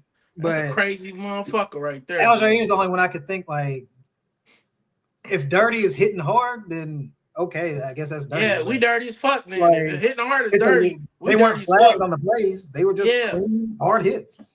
You gonna get hit. You gonna get hit by them Texans. Speaking of the hits, that's like saying I don't know if you saw the play in the Chargers game when he hit the Chiefs player. He got ejected for the game. The Texans make that like I didn't think even it was a 15-yard penalty. Like he hit a first of all, no disrespect. It was a hospital ball, and he got smacked for it. So I don't think the Texans play any different than that. Now, granted, could the Texans get penalized for it? I guess they could, but they're not. So it's clearly a clean play. So all this safety awareness, if they were dirty. Now, granted, it could be in the pile or something cool, but that don't change the game that much. But I will – Ted said Tucker Kraft. Tucker Kraft was balling before he got hurt. Tucker Kraft. But that man in Arizona, dog, I'm telling you, he's been like this since he got in the league. It's just Kyler kind of handcuffed him. He's a John Mackey Award winner. Like this. He's nice, bro. Typically, those tight ends that win the John Mackey, they expected to come into the league and be a game changer. It don't always happen. A lot of them have been from Iowa. Iowa's tight end you. We all know this. But that boy from Colorado State, I ain't even know that. Yeah. Because this was before Prime got to Colorado, and they was even talking about Colorado State at all. But yeah, he been like that. He just never had a platform till he got to the NFL. And even though he's on a terrible team, he's showing why he's one of the best in the game. And hopefully he's one of the best moving forward because obviously we probably won't see too much of Kelsey. But hey, y'all be knocking Kelsey, not necessarily you. I don't know. Well, he's still top dog. Like statistically speaking, he's still up there. He's like number 2. Yeah, he's still doing his thing. He's still doing his thing, man. It's just they're used to that top tier, that 1,000 yards, 1,500 yards, like him going crazy, not having drops and stuff. So that's the only thing. Like he's still a lot of tight ends in the league right now would want to have Travis Kelce stats on a down year. What he's doing, so that's all that. Like people are hating on him, but Kelsey's still putting up above average number. He's just not putting up his norm, so it makes him still might hit. He still might hit a band this year. Yeah, like it's still 3 more games left. So yeah. Who's the backup over there? Ted, you probably gonna have to post it. I don't know who y'all backup is now. It might be Minshew. But speaking of tight ends, we're jumping off going on a tangent. But speaking of tight ends, I've thrown a lot of people that the Chiefs should get. Now, granted, it's a 1-game sample size, but I do feel like I think they're gonna franchise them. And man, y'all make a call to Atlanta, man. That'd be a nice tight end for y'all to get with Patrick Mahomes. Like you talking about Kyle Pitts? He's having a better year this year. He's been trash. He's been trash for like his first few years. Was it all his fault though? With Pat? Yeah, that's what I'm saying. I can see him becoming a touchdown merchant for go ahead and fall off, retire, Kelsey. Now, granted, the Falcons are probably going to franchise tag him, so he's probably not. That would be a nice little pickup. You don't want him. Teddy want Darren Waller. Evan Ingram. Y'all ain't getting Evan Ingram. He's in the division. They ain't gonna let y'all get him. Darren Waller gets hurt too much, but he has been hooping when he is healthy. But Loveland would be dope, but Chicago ain't letting Loveland go. Yeah, no. Hell no. So before we get to this last topic that you have, because that can go a lot of different ways. You got I think Dallas might be already eliminated, or they might have like a 1%. No, they're not. They 10. They still statistically have a chance. It's crazy. So the Dallas, the Lions, Packers, Ravens, and Colts. Which one of these teams make the playoffs, or is there more than one? What's your thoughts? That's tough. The Colts, I don't think they make it because old man can't get them there. Even though they were close, could have won that game. I feel like the Ravens, with that win that Steelers had, man, that messed them up. That messed them up. Dallas, they're not making that shit's a wrap. They need God to make it. The Lions and Packers, man, that's a tough one right there. That division right there, the division is tough. So they lost. The crazy thing is they lost Micah, and they're still favored in this game this weekend. But it's like 1.5 points or something. But that's tough. I'm gonna say Ravens, because I feel like it was a fluke with what the Steelers did. Even though the Ravens haven't really looked that good either, but you think they make it 7th seed or they win their division? Though? Oh, they gotta win their division. Okay, they gotta win the division. That's the only way I think they get in. Okay, because even like the Colts can't get in because hell, the AFC South they got 3 teams that are like it's them, the Jaguars, and the Texans are all right there to make the playoffs. So yeah, we're at 7 right now. But we 9-5. We play the Raiders this week, so that puts us at 10 wins. So that means Colts can only lose 1 game. So that then they would have to, if we win, which I expect us to win, we win this week, Colts have to beat us when we play at the end of the year. It's not even an option. And that's very unlikely. Right. Even if Anthony Richardson comes back or not, it don't matter. That should be a win. And if the Jags happen to lose against, I think they play the Broncos, they got 10 wins. So they're still probably going to be, if they don't win the division, the Jags are going to at least be a wild card playoff team. So, yeah, I think the Packers make it based off of Jordan Love has showed me enough that he got the leadership and the determination to get them to the playoff. It's very unfortunate because they were a Super Bowl sleeper with Micah. I know how y'all be feeling about Micah, but we can all see he clearly, not even just on the field, but locker room presence, mentality, he clearly made a difference. So that does suck that, they went all in for this too. Yeah. This was really, regardless if they said it, this was a Super Bowl or bust year for them. So, they can still win the Super Bowl, but I don't see it happening. So it does suck they lost Micah. But I think Packers make it. All those other teams, sorry to y'all. It's the Packers or the Lions are the easier pick. It's like those two teams. But the thing about it, the Packers, man, Josh Jacobs, man, he's had a lingering knee issue all year. And hopefully, I think he's questionable coming into this Sunday. Emmanuel's solid though. Emmanuel Wilson, he's nice. It's just, and all their receivers are healthy now too, so they got targets. They missing obviously their tight end, but they got targets at wide out. So yeah, I just see. Regardless though, I think we both in agreement. I only see one team making it out. And the Ravens is man, I just want Lamar to make it, but they should not make it.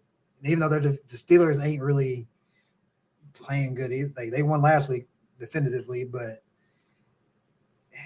it should be the Lions because offensively the Lions be doing good. Their defense be just messing up at times, and we talked about it before, and the coach be going for it all this time. The aggressiveness holds them back, but.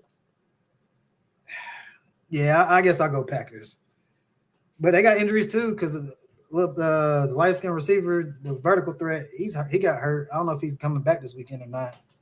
So that's a tough one. That's tough. And three of them teams, like I said, the Lions and Bears and the Packers, that's tough. That's a tough division right there. And some of them teams might have to play each other. So the Lions and the Packers gotta play each other. I think so. Is it this week? It might be this week. That's big. That's big time games right there. So that's another reason why I hate the EJ, but football, man, these games matter. The next 3 weeks, including this week of NFL, is going to be insane. And it's, you might as well just call it the rivalry weeks. And since we got to rivalry weeks, man, I think in honor of rivalry weeks, we should talk about a segment. Something we've been having a rivalry about all season, man. I'm talking about them boys at running back. Who's that? I don't know who you're talking about.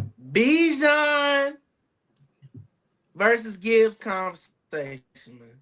We almost at the end of the season. How we feeling? I want you to speak your piece first.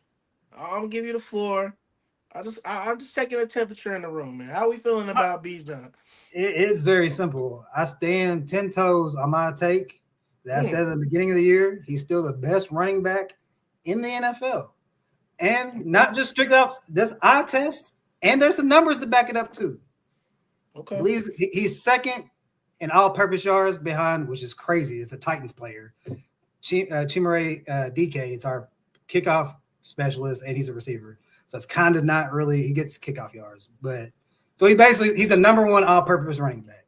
Now, granted, he don't have any touchdowns. He also is not on an elite offense. Gibbs is probably blowing him out the waters when it comes to touchdowns. Yeah, that's one thing he does. He gets them tutties. But I will say what I've said before about Gibbs.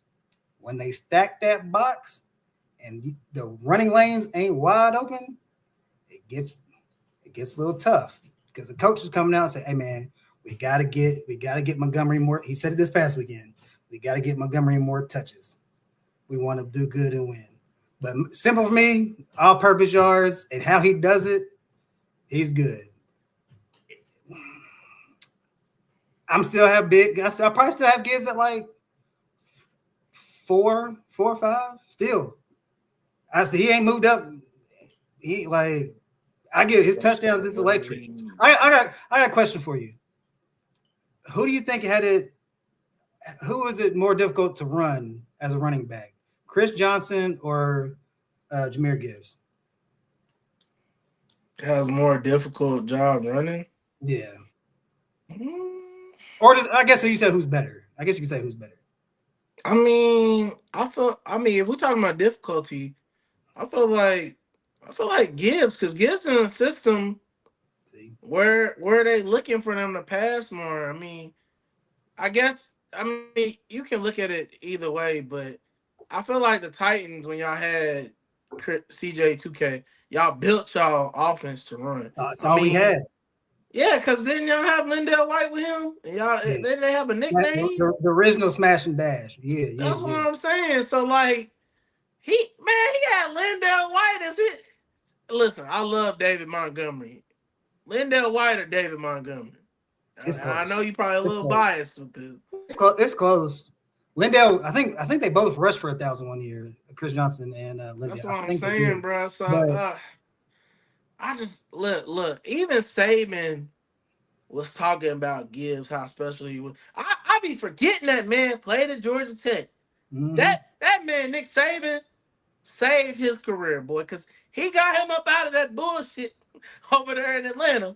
He needed to get him away from Georgia Tech because he got to showcase his skills at Bama, and he wasn't even on nobody's radar to go in the top 10. So when he got drafted so high, they're like, Gibbs? And he hasn't done nothing, bro, but show y'all why he was deserving of that draft pick. That man's a monster, bro. He's a freaking beast, and I I think he can take punishment a little bit more than CJ. Obviously, CJ he was lightning fast. I really don't know who's faster between them two. I'm going to say 2K for the sake of this It's argument, close. It might be good. I don't know. but It's I it's think close. Gibbs can handle contact better than 2K, and I think that's why he's doing so great right now. Now, obviously, you talked about stacking the box. Man, that's any running back, bro. It's I not. It's I have not. not. What is the best defense Bijan has gone against this year where he went insane? Because I feel like all the top rush defense have done their number. Because who did the Lions He's play? got like 100 yards total offense, like most of Yeah, the games. Not all the games, but most of the games he's had like at least 100 total yards. when the There's been a Lions couple. played the Cowboys, he didn't. I don't even think Gibbs got 60 yards rushing, but he found other ways. He was killing it. No, I knew because I've watched the Cowboys plenty of years, and I've been watching them this season, obviously too, because we're Potters. This is what we do. Man, the Cowboys, they can shut that run down all day. But if you get a fast running back and put him in space on the passing game, especially with as bad as their passing defense is, he doing numbers, and that's what Gibbs did. So that's what I'm saying. But again, this is why for me they're more even because Bijan is just as good in space. He does it differently, but they're both really good in space, bro. I think I know you're not gonna say it, but for me, I have to give Gibbs this season because he's just a touchdown monster, and he's kept his team in playoff contention. And I know Atlanta is terrible. I know it, but I feel like if Bijan was the back you thought he was, if he was in that type of AP eliteness, he would run them to the promised land. Because that's what AP literally when he won the MVP. The only reason they made the playoffs and the only reason he won the MVP is because he ran them to the playoffs. They didn't do shit in that wild card game. I'm pretty sure they lost. But he ran them to the playoffs. And that's why I just say, to me, neither one of them has reached their peak level yet. I don't know who's gonna reach it first, and I don't know who's gonna do it better. But I think they both. I think, bro, like we gotta look at the season too, because I can't shit on your guy Bijan because granted he don't have that touchdowns, and you shout out to you for pointing that out.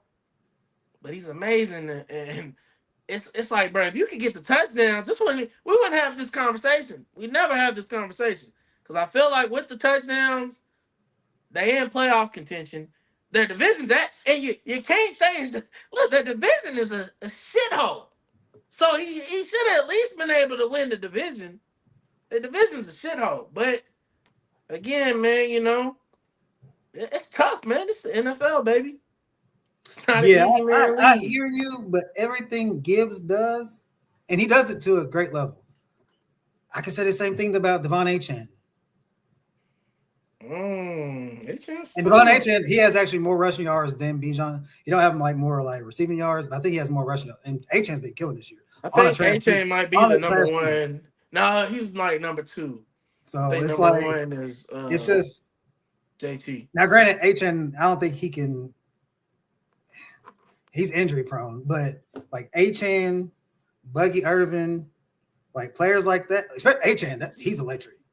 Like you put Achane with the Lions, boy, I feel like he's gonna be just as good. Now, granted, he probably will get hurt, but you know what I'm saying. But just skill set, he can do just the same thing Gibbs does. Like Bijan, bro, he be getting hit. It's crazy the amount of motherfuckers he has to juke to try to gain 3 yards. It's insane. Like I be watching games, I'm like, I'm sitting through watching these games. I'm like, bro, I gotta watch this so I can see this. But this shit is terrible. And then Drake London gets hurt and misses like 4 games. It's just not good. And even if if he has more touchdowns, so that means you take away touchdowns from Algier. They're still not gonna win. It's like, and their defense has been playing good. It's just they're like it's just bad. And I will admit, there's been crucial parts of the game. Bijan had like 2 games he has fumbled. In the last game, it wasn't even a fucking fumble because he caught it, took 1 step, and the ball came. They still caught that fumble, whatever. In crucial parts of the game, he has fumbled. He's been carrying him like a loaf of bread. But it's one of those things like he's like, I gotta do so much to try to. He's fighting for these extra yards. He's trying to do too much. So, but he's too damn good. I didn't even say CMC. CMC has been killing. More of it is a receiving. Hey, we know that though. He's going to have 100. CMC is a first ballot Hall of Famer. We don't even gotta say that. And once he gets this band for band season for the second time, it's cemented, right? Because we already know he was good last year. I'm gonna say this, bro. The reason I'm a little tougher on Bijan than you. He's too damn good to be on this team and be tied for the most total touchdowns on his team with his number 2 back. Where it's not bad coaching, is what I'm saying. You may be right on that too, but I'm just saying with Tyler Algier and Bijan, that ain't close. With Gibbs to me is clearly in a different tier, but obviously respect to that man, David Montgomery. He is definitely a starter probably on most teams outside of the Lions. So I'm gonna say this, bro. Because we're gonna revisit this combo. You know we are at the end of the year. We're gonna leave it alone. We're gonna let it lie for the next few weeks. All that I need Bijan to do is keep getting 100 total yards. I'm good, baby. Now if he drops total off 2 yards, all right, man. Them Falcons is playing for nothing. So at this point, he running his stats up. But I want to ask you this: if Gibbs can run his team to the promised land, or at least to get through the promised land, the playoffs is promised land for them right now. He ain't. I don't see a Super Bowl. But if he runs them into the playoffs, do we have a different conversation? Here's the thing. What you don't realize is this is going to sound crazy and make everything I say like I don't know anything about sports. Gibbs can rush for 3,000 yards. I'm still going to come up here and say it was the easiest 3,000 yards anybody's ever gotten. Oh, yeah, you stubborn. And it looks great. It looks amazing. He's stubborn. That's cool. I'm still gonna be like, hey man, on tape, Bijan it's just different. It's just like how you said Ocho Cinco and Randy. That's how I feel about like he just don't. It's just not the same. And what he does great. He is electric. That motherfucker has a step on. He don't have to have a step on somebody. If somebody takes a slight bad angle, it's house. I will admit. That's why I think Chris Johnson is a good comparison with styles. But the difference is he would go against stacked boxes. Like I'm a Titans fan. I've been trying to think of like players over the past week receivers that we had on our team. Only one I could ever think of is Kenny Britt. That's the only one. Throughout Chris Johnson's 10, it's stacked boxes, bro. You know why I think this is crazy? Offensive linemen, I think are going to be Hall of Famers. You know why I think this argument's crazy, bro? Because we obviously have our teams. You a Titans fan. I was a Cowboys fan at the time. When your former running back, Derrick Henry first got in the league, and my former running back, Ezekiel, came in the league, it was clear who the better running back was at the time, right? Zeke had the O-line. He was on the team. They was booming. But as time went on, development came in. That man, Henry, not only did he have the yards to back it up, he had the tutties, right? See, here's the thing with this, though. It sounds like I'm getting them out. But the difference with them, Zeke at Ohio State, hell a lot of carries. Zeke at Cowboys, hella carries. Derrick Henry, he didn't have all them carries. Like in college, he didn't get the rock. Yeah, he had more running backs to swap out. So it's like, I'm not saying that makes him not as good as Derrick Henry, but his peak in the NFL. But he's a bigger target in the NFL, and he's getting way more punishment than Zeke. Zeke's more lower to the ground, bro. When you 6'2", 6'3" in the NFL, I surely thought he was going to be the next Brandon Jacobs. No. Andy, I think Zeke is a 3-down running back. Like, he's a pass catcher too. Derrick Henry he catches screens, So it's just I think that's all. I hate the Cowboys. I don't like to try to give Zeke props or anything, but he had a lot of carries that he had a bag. Hey, Zeke, say what you want. He had a bag. He honestly, if he don't do the dumb stuff, he might still be playing, and he has a comparable career when it comes to D him. But I'm just telling you, bro. You're crazy with this Gibbs. If Gibbs goes on to get them into 5. That's not. I don't think that's hate. 5 is. I can't put him above CMC. CMC's going crazy. I can't put him above Bijan. I can't put him above A10. I can't put him above he could be 4. I could give him slight edge over Cook. Who got a better offense, Dallas or Detroit? Detroit. Well, statistically speaking, and based off the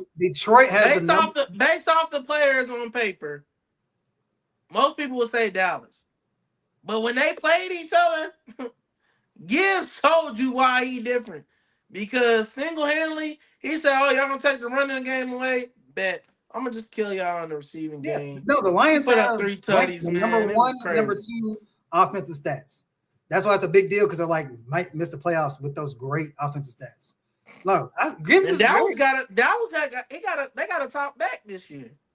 No, that's a fact. It's just, I feel like saying 5 is not disrespectful. Now, granted, the touchdowns disrespectful, but we trying to get you to the point where you understand. He's 4 or 5. I say he's 4 or 5. They're on a linear plane. You making it slanted, you making an incline, but your way. They're on a linear plane, bro. But we're gonna talk about this one more time at the end of the season. Okay, let's see what Ted said. What's going on? Yeah, he said he wants to see Josh Allen versus Stafford in the bowl. Now, what we need to happen is, for our sake, the Texans versus the Rams. I wouldn't mind for story circumstances, the Lions. Oh, that won't happen. I'll have to be that NFC Championship. Damn. They could play each other in the NFC Championship. That would be good, though. That would be good. And guess what? Stafford got a losing record against golf in the playoffs. So. That would be. Oh man, I wish they were in the separate divisions. But yeah, man, we need the Rams and the Texans, man. We need. Y'all don't want to see that for real. We're gonna embarrass your boy. Yeah, your boy's gonna be on lock. He gonna be handcuffed. If we healthy. He ain't gonna see Puka. He ain't gonna see Puka and Devontae. He gonna see a whole lot of Petrie and Bullock and Stingley Jr. Yeah, they can get that work. They can get that work too. I'm trying to tell you. With on both sides, he gonna have a side of Daniil Hunter and a side of Will Anderson Jr., bro. Damn, Ted said Bijan going for 2K if he's on the Lions. He might. Shit. Maybe. Maybe. It's very possible. It's very. If he Maybe If they he had could put that find Sue this blocking for potential him, out of your boy that you can't find. But hey, in a perfect world, Bijan and Gibbs play together. That'd be nasty. That would be unfair. They would have to. That's the they wouldn't 2 year play. They team. wouldn't play together because whatever team Bijan's on, they don't need a second fiddle, so it wouldn't do that. But You're crazy. it's He'd have even shown. less touchdowns. He'd have even No, less touchdowns because he'd be gassed before he get there. And you just made it super easy for Gibbs. Gibbs probably fuck around and break the touchdown record you're having right. Bijan on his team. You're right. Motherfucker Bijan run that bitch to the 20 and they'll run some wild ass play for this nigga to score. You're right. Hey man, Yeah, tell your mans to go all the way. Tell them to go full yard. yeah, no, it's crazy. Like they'll take Bijan rush for 80 yards, get to the 20, and then Tyler Algier get a 20-yard touchdown. It's like, bruh, what are we doing? Like it ain't like goal line. I get it. Like on at least the Seahawks, it's like within the 5-yard line. They put Charbonnet in. Okay, he's a bigger back. I get it. But inside the 20 is insane. They only do that though because that man can't stay healthy. Bijan is healthy. They literally put Bijan at wide receiver and have Algier at running back. They don't like him. That might be the narrative. They don't like Bijan. It's crazy. They might not like Bijan. Speaking of that, he's a Texas guy. I still got he made news after their win. Did you see what he said in the post game? They asked him about. They said he's running around making plays. It's an old game. People call it different things. He's like, yeah, man, smear the queer. Oh yeah, I seen that. That was crazy. I don't think he meant ill intent by it, but it's just how people used to say it. You know what I'm saying? Man, hey, people gotta get players better media training. There's certain things we just gotta get out of our vocabulary. You can't say that. Yeah, you cannot say that. Hey man, look. I know they hate when we get out of man. You got any basketball? Any quick taste on the basketball? Anything for us, man? Hey man, shout out. It's always me, shout out my people. You know what I'm saying? Shout out my cuz, man. He's getting a lot of slander in the chat. My boy Donovan, man, he used to be out there getting buckets. He had one bad night, and he's terrible in some people's eyes. Well, he's out here averaging 30 on a trash team. Give him some peace, dog. Hey, bro, I watched last night's game. Shout out to that boy. Man, I was 2 DiVincenzo assists away from 3 bands, bro. So sad. And it was off the low ski, too. Because I had Giddy for a triple-double. I just knew he was going to get it against Cleveland because I was like, they be playing sus. And it felt like a Giddy night. Man, I had that boy Vucevic for 15 and 8. He ended up, I think he had 20 and 10. And he got that in the fourth quarter. I'm just like, bro, I'm like, whole time though, Donovan, I mean, making it look easy. And I'm like, I don't know what Donovan did to somebody in the past life, but why he keep getting put on these ass teams, bro? He can do, bro. Buddy damn near be averaging 40, bro, and it don't matter. It's that feeling like you like, that's dope, but they're not gonna win. Bro, it don't matter what he do. It's like damn, we're talking them to average 60. I feel like they still lose because nobody play no defense. They don't play no defense, bro. Like, and shout out to the Detroit. They might only have one good player, like one superstar. Now, granted, they say Jalen Duren. Okay, bro, he's not there yet. But what they do at a high level, he had that 5-game streak where they were I knew that was an anomaly. And they lock in. They play if you only have like one good player, you need a team that's going to play hella defense. It's like OKC. They have the one really, really good player, but they lock in and play defense. But see, hey, I'm gonna tell you, that's the Cavs don't got that. That's the difference between D. Mitch needs somebody to run point and let him cook. Cade he's the offense, so he's the conductor. So I feel like when you got somebody like that conducting your offense, it's a different feeling. Not to say Cade's necessarily better than D. Mitch. I don't feel like he's done enough yet to say that yet. Hell no. But I'm just saying, when it comes to running the offense, and, we ain't going to get to – I ain't going to mention that guy you hate, that one of our light-skinned kin.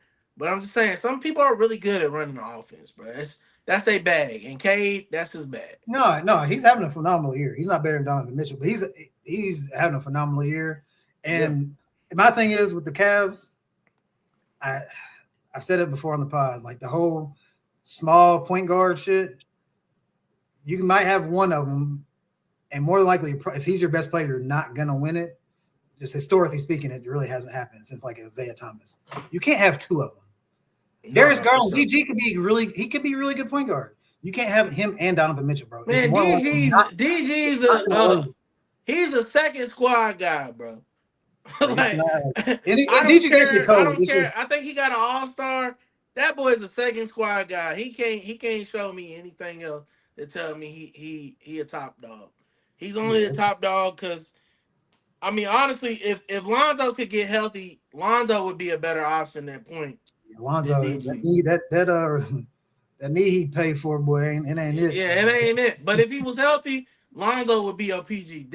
DG needs to come off the bench, man. He ain't cutting it, bro. He's better on the second squad. No, he get paid too much money to come off that bench. Oh yeah, you're right. He might become a Schroeder once that contract ends.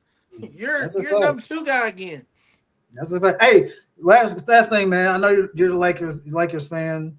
You got any smoke for Dylan Brooks or anything, man? I hate to say this, bro. Dylan Brooks is balling. I hate to say that. That honestly, I got a little acid reflux just saying that. You feel me? He came up a little bit. Pause, but crazy, right? But man, Dylan Brooks, dog, he backing it up. See, the thing was, and somebody was talking about this too. Usually that guy who talked the most, that's your energy guy, that throws off his game a little bit. I think it was Gilbert Arenas was talking about it. He is playing like the best option on the team. Obviously, we know it's D Book. But number 2 right now is I thought it was Grayson Allen. Nah, it's really that man. It's really that man. It's Brooks, man. And then honestly, after him, you could argue Gillespie and Grayson, because Grayson been hurt, but one of them's 3-4, and then that's where it's at right now, man. I know this for a fact. I feel like he truly does hate LeBron. He absolutely listen, bro. Like in real life, like not on the like in real life. Now this is a rumor. This is a guess. I'm pretty sure Brooks is Drake's favorite player now. Yeah, Brooks is in his mind is Drake. LeBron is K-Dot. There ain't nothing but smoke right there, bro. Toronto does not rock with LA. Obviously we know LeBron's from Akron, but he in LA right now. So every time he see that man, he trying to hit him with the family matters, boy. Every single time. And he hoping ain't no meet the Grams coming through. Cause Jesus. I'm good. You got anything else? Hey man, we want to just appreciate all y'all coming out, checking us out every week. Shout out Iconic, man. Iconic's one of our most loyal supporters. He's always showing out.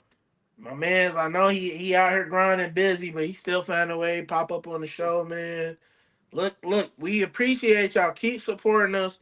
We're gonna keep doing big things, man. We trying to level up. We trying to go to the next step, and y'all helping us get there. So we ain't got nothing but love for y'all, man. Y'all already know we're gonna be back on Sunday.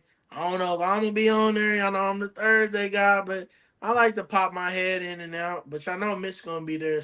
So that's really all I gotta say, buddy. What's up? In and out, pop my head in and out. That's crazy. Hey, my fault. That was a great outro. It is crazy, but I appreciate y'all. We ain't gonna tap into that bag right now. Comment, like, subscribe on all streaming platforms, man. We'll be back on Sunday with some nice hoop talks. We got some basketball talk, college football playoff talk. See the results and everything, man. Right. We got some things brewing, man. There's some stuff brewing. I think y'all like it, man. We out. See you later.